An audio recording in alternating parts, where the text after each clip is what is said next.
How are we doing today? Right on. So my first opportunity to meet Sean was actually, we worked at a dealership together 7 years ago. Sorry, was that 7 years ago we worked together? Yeah, so our dealership group had hired in Dealer Synergy to come in and kind of really transform things of what we did as a dealership group.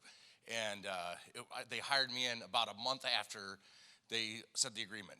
So it was an opportunity of, hey, welcome to your new gig. By the way, this is Sean, and now we're gonna work together to figure out how to do things. And we did. We had a lot of success into that dealership, both in the Chicago store as well as our Maryville store.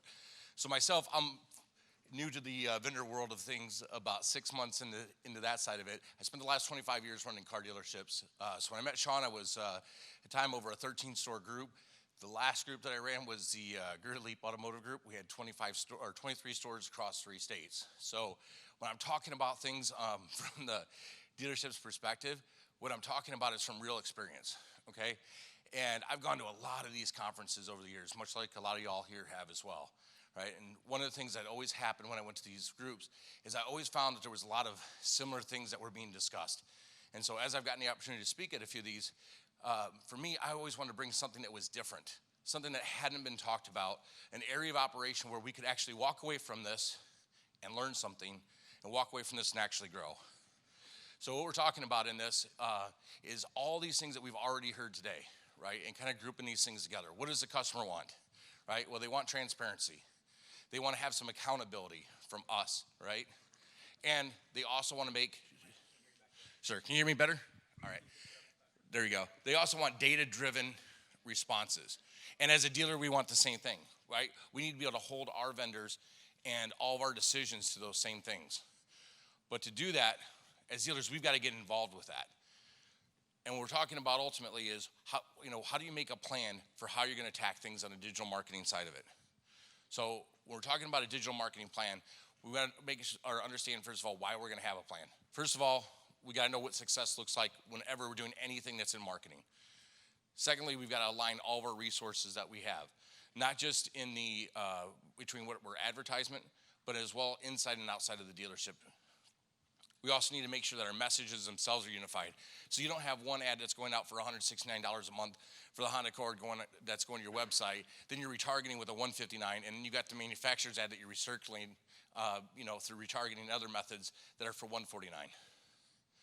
And we also want to prevent that customer confusion.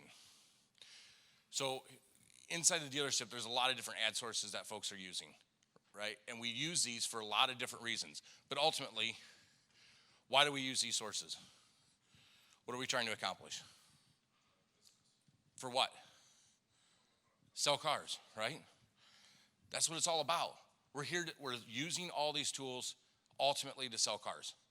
But when you're looking at that list, you have to ask yourself, do they? Right? Is everything that I'm doing marketing, is that actually driving that business or not? Right? So you got to ask yourself if they are. Then how do you know that? How have you measured that? What KPIs have you put in place that you're going to be able to look at to be able to really measure whether or not that those are driving the success that you're looking for? So typically when we're talking to dealerships, and again, my last group, 23 stores, I had 23 different GMs with 23 different plans, and every November, this time of the year, right between the about week of Thanksgiving, we would go store to store, to all 23 stores, and we'd make a digital marketing plan, as well as an overall marketing plan, as well as a forecast and goals for what they were going to accomplish in the next year.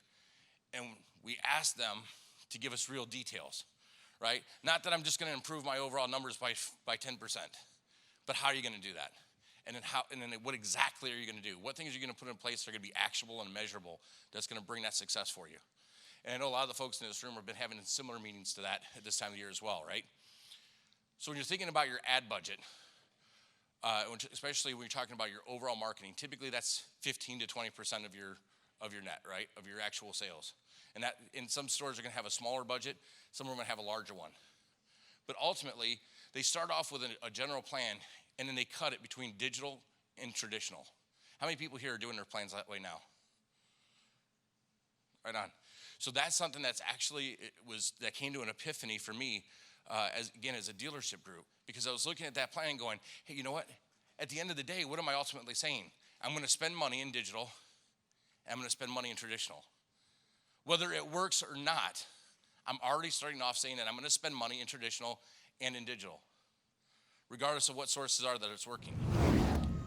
Do you like the content? Well, if you want the rest of this session, you need to sign up for Bradley On Demand, the world's best virtual training platform in the entire automotive industry, with some of the top speakers, salespeople, and trainers, and over 5,000 training modules. You will sell more cars, more often, and more profitably.